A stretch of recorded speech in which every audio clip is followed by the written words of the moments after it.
to share with you a very interesting cough, which is a barking cough, which you find in Sambucus and Hepar sulph.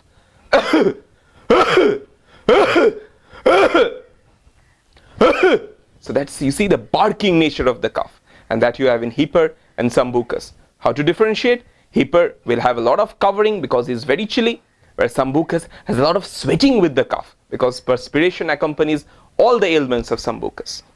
So see, in an acute cough, just on the basis of one or two symptoms, you can differentiate. When you hear that, that's the typical barking cough of these two medicines. And my next cough is the cough of spongia.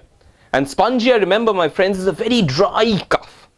So the cough of spongia is like a saw being driven through a pine board.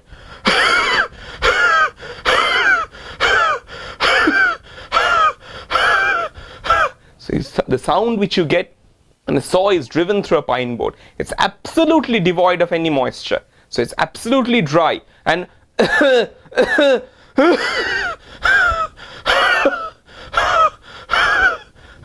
hush, hush, hush, hush, that sound is typical of your spongia.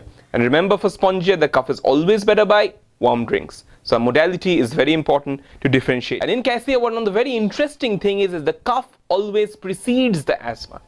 So how will you get that?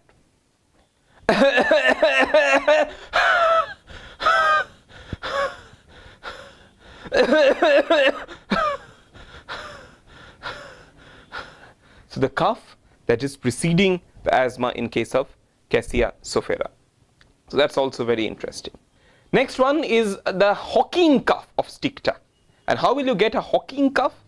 In Sticta, what happens? There's a lot of mucus in the nose. And the nose, from the nose there is a post-nasal dripping. So whenever the mucus reaches the throat, he hawks it out.